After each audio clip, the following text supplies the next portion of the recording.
Hi friends, David here from Above AVL. And if there's one thing that really trips people up when they're learning audio, it's compression.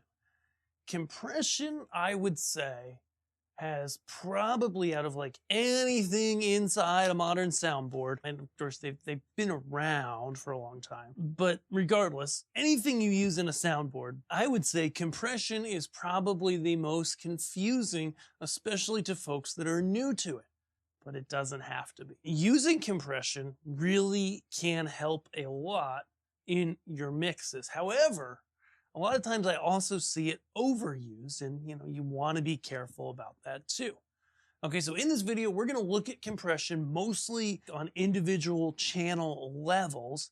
However, we can also discuss some other types of compression that may be useful to you. So we've got some tracks here that we forgot to click on the last thing to pull up.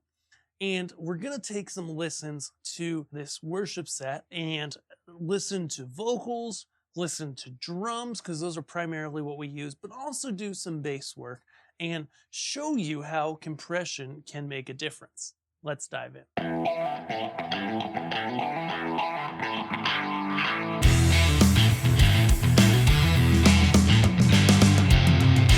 Okay, so the first thing I want to do is look at a vocal and look at some compression we've already got going. So we're going to play the track here, and this is just our lead vocal. We're going to listen to it by itself. We love you. Oh, how we love you. So there are going to be a couple things that we work to kind of fix with compression. Compression, for number one, on vocals is really going to help our vocals to just sit in the right place in the mix most of the time. So what that means is, like, when, the vocalist is really pushing hard, they're not getting too loud. Sure, sometimes you've got to reach down and move the fader, but for the most part, we're not having to ride it all the time, because we've got some compression there kind of helping us ride that a little bit. And then the other part is when they sing quietly, they're not so quiet that we can't hear them. Compression at its core reduces the total amount of dynamic range that a source has, meaning that its loudest parts, the difference between its loudest and its quietest is not as much. However, it can do a little bit more than that because of the timing that's involved with compression as well. So if we look at our compressor here on the tablet screen, we see some very basic, some typical controls. So you see threshold, ratio, attack, and release, and then also the output gain, which is not necessarily part of the compressor, and then the knee. Okay. So when we play this, we see if we set the threshold at 0, the compressor is effectively off. It's not going to do anything. In this case, though, it looks like it actually does. Typically doesn't, but it looks like it could. I don't know. But then if we bring it in a little bit, we'll show you what happens.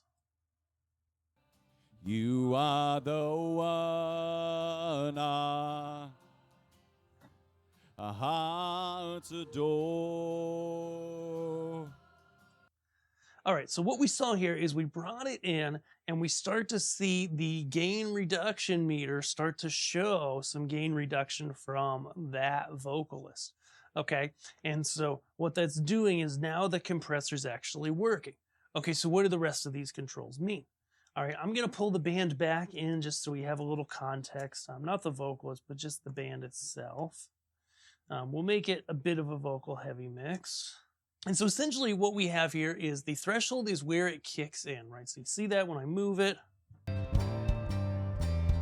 Jesus, we love you. Oh, how we love you. So you see, if we do something like that, it just beats the snot out of it, right? And we can't hear it at all. If we bring it up, it doesn't affect the signal at all. But there's a couple things you'll notice about. So when I pulled that threshold all the way down and it was compressing the hardest it can, or it was starting compression at the lowest level that it can, it was kind of interesting because what you actually heard was that you hear the start of what he's saying and then it smushed way down a second later. And so that's where the timing comes into play. This is in milliseconds. An attack is how quick the compressor starts kicking in, and release is how long after the last time that it was beyond the threshold that it backs off. Okay, and so these are critical as well too, because they make happen probably one of the most important parts of compression. And that is that compression doesn't start right away. So you can hear a little bit of the sound loud before it comes down. And this is something that in our brains psychologically is really key, because when you hear the start of a sound, it tells you that it's there. But then if it turns down, you don't lose it entirely. Okay, and that's really killer. It's like if you've ever been mixing sound and you go along, right, and you take a channel and you don't hear anything, say from this acoustic guitar, you're like, I just cannot hear it, right? And you push it up and you hear it and then you pull it back down, right? It's at the same level that it was before you started, but all of a sudden you can now hear it because you know what you're listening for. Your brain heard it once. Now it's keyed into the fact that it's there. Okay, compression can help us do that. Okay, so what we're going to do here is listen to this other song really quick and take a look at this. Before that. So what I was getting to was that the first thing is that we notice it doesn't compress right away. You kind of heard a little bit and then it started. So that's the attack time. The release time is after he stops. How long until it goes down? This is particularly key with drums because, you know, they only make sound for a little tiny bit of time, but then how long does it stay low after that? And then the ratio is how much it pushes down. It's a ratio on that signal. So if it's going 10 dB over, then it's going to take it down, in this case, 2.5 to 1. So for every 10 dB, say, that it's over the threshold, it's going to then come down 25 dB. I'm not great at math, but essentially, you know, ratio is, yes, there's numbers, but essentially there's more and there's less, right? And most consoles these days will have a control that shows you this graph that says, hey, once you hit that threshold, what happens, right? Generally, the higher you are up here, right, the softer it is, that's a more gentle compression, okay? Because it's not just, especially on like a vocalist, it's not like you hit the threshold and you hit a brick wall. Yes, if I took it to infinity to 1, that's what happened. But that's usually not pleasing to our ears. That usually doesn't sound good. What we're wanting to do instead is just go and have a subtle fall off so that we're controlling it, we're keeping it from getting harsh in our system, but we still have it sounding natural and lifelike, okay? You're the reason, Lamb. You're the second item here to lead us home. You are Yahweh's glory now, revealed in flesh and bone. You are ocean potter, you will make a way. You are death defeated, you have risen from the grave. You are full of mercy, you are rich in love.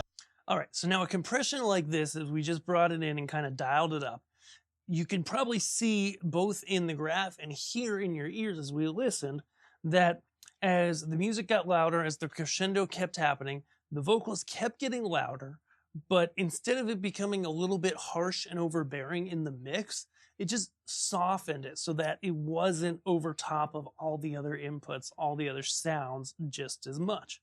Okay, so again, threshold is where it's kicking in, and we're generally making sure that, you know, especially for a vocal, that we are compressing some of the time, but a lot of times we're not. It's not constant. Okay, ratio, we drag that as an intensity level, a intensity amount that it's being affected. Attack and release, we kind of left those where they are and it sounded good. And then we have the knee. So soft, medium, and hard. That is how quickly it switches from not being compressed to being compressed. And on this console, we can actually see it. You probably see it there. I know it's hard to see, but as I switch between the three, it actually does visualize that change. And, you know, generally I do like a softer knee. Okay, and so that's going to be some of the basics of a compression for a vocalist. So let's go ahead here. I'm going to pop over to a bass, for example, because a bass is a little bit different. I think this bass is already compressed, but we're still going to play with it here. So let's take a look at compressing for bass. A lot of times with bassists, honestly, especially in worship music, but this does apply to other kinds of music as well, I find that I honestly have it compressed like a lot of the time, and that often sounds good. Unless a bass player is really, really good and the music's meant to show them off, I find compressing them just kind of helps keep it under control, keep it rolling nice and low. So let's pay attention here. You are Jesus, Messiah, the one true God. I know you by 1,000 names. You deserve every single one. Given me so many ways to be amazed at what you've done. I know you by 1,000 names. You deserve every single one. Given me a So on the bass, I used some different settings here because I kind of do want it to be compressing a little bit most of the time the bassist is playing. I find with a lot of basses that just really helps the overall mix, helps it from coming across too strong, but kind of always being there.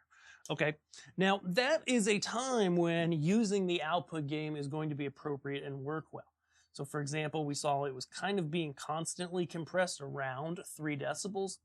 So adding that output gain means that our signal level will get back up to about where it was before. It's just that we've squashed the range. So now it has less range in the sound overall, and it's smoother than it was before.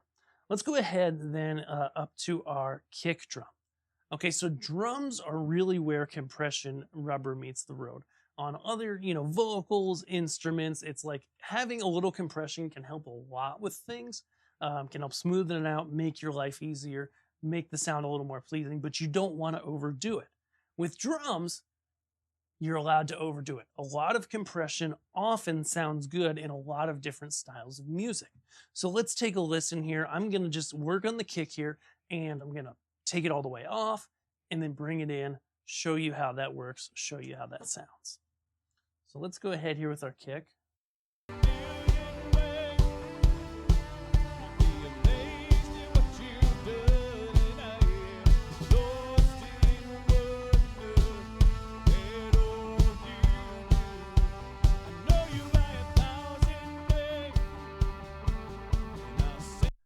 So first thing you're going to notice is I just took these default settings and brought the threshold in. I essentially just ruined that sound. Right? Like I took that kick from really good and engaging to really kind of flabby and lifeless. And that is something that can happen with compression that you don't want to do. So how do we not do that? Let's take a look.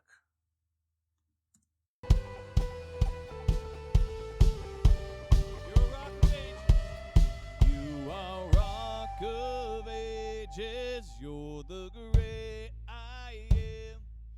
You are King forever, the beginning and the end. You are Lord and servant, you're the Son of Man. You're the Lion of Judah, you're the risen Lamb. You're the second Adam, here to lead us home. You are Yahweh's glory now, revealed in flesh and bone. You are ocean potter, you will make a way. You are death defeated, you have risen from the grave. You are full of mercy, you are rich in love. You are Jesus, Messiah, the one true God. I know you by 1,000 names. You deserve every single one. Given me so many ways. So you may have been able to hear there, and I always like to teach mixing kind of in context. As much as I could solo the source and it would be a little more apparent, I think listening to context helps a little better.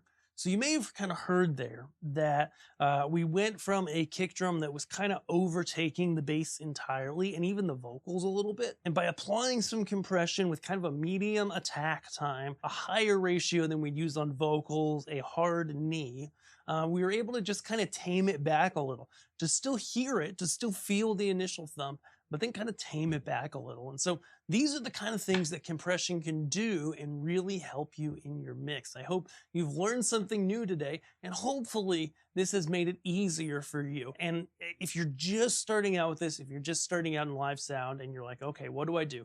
The biggest tips are that you really, with compression on individual channels or on buses or mains, which we're not covering in this video, just go lighter at first and then experiment with going a little heavier than it. Be watching your channels, especially when you're first starting. And if you see one that's doing a constant, really high level of gain reduction, then it probably is not doing what you want it to do, and it's probably not helping the sound. With that, guys, thanks so much for watching. If you're new here, give this video a big thumbs up, subscribe here. We appreciate you. And if you need any audiovisual gear in the future, aboveavl.com is your place. We would love to help you find exactly the stuff you need, help you get it in your hands. If we can help you do that, we would love to do so. Thanks so much for watching. Have a great day.